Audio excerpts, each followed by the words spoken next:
जज साहब, मुझे मां बनना है, मेरे पति को छोड़ दीजिए। कलेक्टर ने नहीं सुनी तो जज के पास पहुंच गई महिला। जज ने सुनाया ऐसा फैसला, घंटों तक बजती रही तालियां।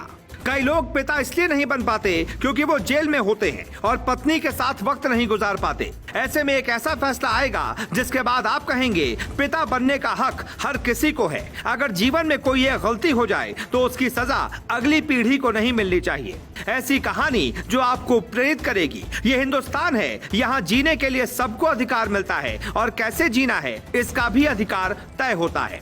ये घटना बिल्कुल सच्ची है। कई बार कोर्ट में ऐसा मामला जाता है कि कानून के पन्ने में उसका नियम नहीं होता, संविधान में ऐसे सवाल ही नहीं होते। तब मदद ली जाती है हमारे वेदों की। वेदों में लिखी बातों पर ही जज ने ध्यान दिया और वो फैसला सुना दिया जिसका समाज में एक बड़ा असर पड़ेगा। अब हम आपको विस्तार से समझाते हैं। ये घटना राजस्थान की है। महिला ने कोर्ट में दलील दी कि वो मां बनना चाहती है। प्राकृतिक तरीके से मां बनने के लिए पति का होना जरूरी है, लेकिन पति तो जेल में है। ऐसे में उन्हें पैरोल पर बाहर आने का मौका मिलना चाहिए। मामला राजस्थान के भीलवाड़ा जिले का है। महिला का पति नंदलाल फरवरी 2019 से अजमेर जेल में उम्र कैद की सजा काट रहा है। आरोपी नंदलाल की सजा होने के कुछ वक्त पहले ही शादी हुई थी। इस बीच पत्नी ने कलेक्टर से नंदलाल को कुछ वक्त के लिए पैरोल देने की गुहार लगाई, लेकिन कलेक्टर ने उसकी बात पर ध्यान नहीं दिया। शायद यूपीएससी में ऐसा ना पढ़ाया गया हो, लेकिन महिला ने हार नहीं मानी। वो जोधपुर हाई कोर्ट पहुंच गई और कहा कि मुझे मां बनना है। मेरे पति सजा काट रहे हैं, लेकिन वो प्रोफेशनल अपराधी नहीं है। मेरी अगली पीढ़ी का सवाल है। 15 दिन के लिए पति को पैरोल पर बाहर आना चाहिए। ये बात सुनकर सबका दिमाग चकरा गया। जज ने आदेश दिया कि सब फाइल खोलकर खोजो कि क्या कभी ऐसा फैसला दिया गया, लेकिन कुछ नहीं मिला। महिला की बात बेहद गंभीर थी। अगली पीढ़ी और वंश संरक्षण के लिए महिला की गुहार को कैसे ठुकराया जा सकता था। फिर जज ने वो कर दिया जिसकी उम्मीद किसी को नहीं थी।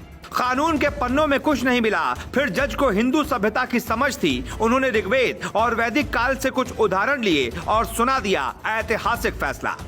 जज संदीप मेहता और फरजंद अली की खंडपीठ ने इस मामले पर कहा कि वैसे तो संतान उत्पत्ति के लिए पैरोल से जुड़ा कोई साफ नियम नहीं है, लेकिन वंश के संरक्षण के लिए संतान उत्पत्ति जरूरी है।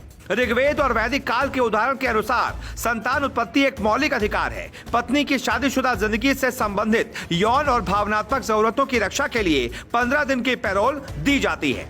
धार्मिक आधार पर हिंदू संस्कृति में गर्भधान 16 संस्कारों में से एक है। ऐसे में इस आधार पर भी अनुमति दी जा सकती है।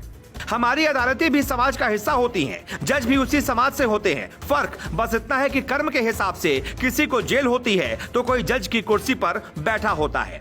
कलेक्टर साहब के पास जब महिला गई तो शायद वो मामले की गंभीरता को नहीं समझ पाए, लेकिन जज ने तुरंत समझ लिया। फिलहाल ये कहानी जोधपुर भीलवाड़ा के साथ साथ पूरे देश में चर्चा में है। ऐसे कई मामले देश में पेंडिंग हैं। वंश को बढ़ाने के लिए पैरोल मिलनी चाहिए ताकि अपराधी भी समझ सके समाज में पिता की भूमिका क्या होती है।